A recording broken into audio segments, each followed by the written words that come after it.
नमस्कार किसान भाइयों, बहुत अच्छा फार्मूला है, आजमाया हुआ है, पैदावार भी बढ़ाता है।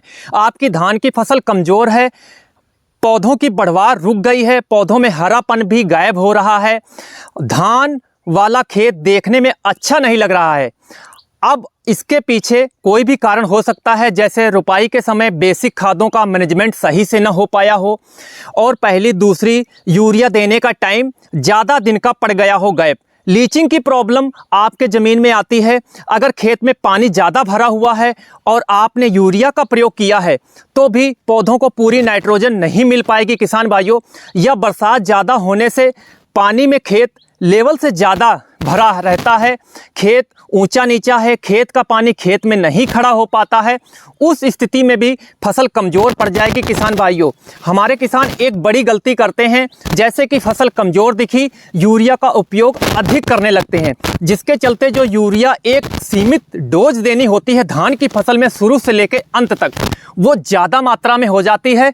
ज़्यादा यूरिया प्रयोग करने से किसान भाइयों बहुत बड़ा नुकसान होता है। रोग बीमारियां तो आती ही आती हैं, साथ में पैदावार भी कम हो जाती है, दानों की क्वालिटी जो है, दानों पे धब्बे बन जाते हैं, जिससे हमको मार्केट में पूरा भाव नहीं मिल पाता है। वीडियो के साथ आप लोग बने रहें, अंत तक पूरा वीडियो देखिएगा। आज मैं आप लोगों को ऐसा फार्मूला बताने वाला हूं जो सबसे बेस्ट फार्मूला है और पैदावार भी बढ़ाएगा और दानों की क्वालिटी, चमक और दानों में भराव भी।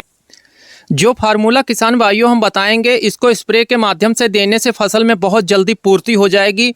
स्प्रे में जैसे जिंक तत्व, लोहा तत्व, सल्फर तत्व, मैग्नीशियम, नाइट्रोजन तत्व धान की फसल को देंगे तो बहुत जल्द जो है हमारी फसल रिकवर करेगी और इसको लेना शुरू कर देगी।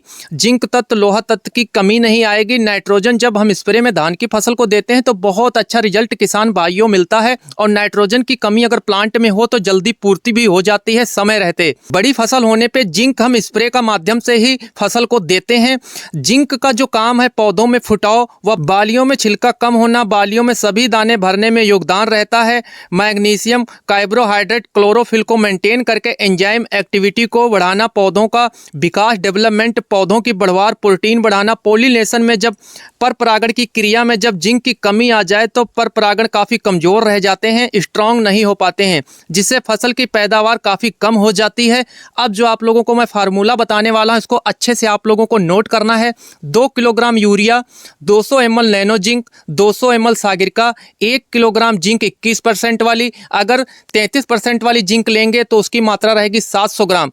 कोई एक आप लोगों को जिंक लेना है। Ferrous sulphate 500 gram plus magnesium sulphate 700 ग्राम और बुझा हुआ चूना 500 ग्राम लेना है। सभी का आपको अलग अलग बर्तनों में पहले घोल बनाना होगा और घोल बनाने के बाद आप लोगों को स्प्रे करना है। स्प्रे करते समय ध्यान रखना है, मौसम साफ होना चाहिए, 24 घंटे बरसात नहीं होनी चाहिए, तभी किसान भाइयों रिजल्ट अच्छा मिलता है। जो बुझा हुआ चूना रहेगा, इसको रात भर पानी में आप लोगों को भिगो देना है। जितना पानी ऊपर नितर के आएगा वही पानी आपको प्रयोग में लाना है। दूसरा फार्मूला जो मैं आप लोगों को बताऊंगा वो इस प्रकार से है, वह भी किसान भाई अपना सकते हैं। 2 किलोग्राम यूरिया, 500 ग्राम फेरस सल्फेट, 700 ग्राम मैग्नीशियम सल्फेट और 500 ग्राम बुझा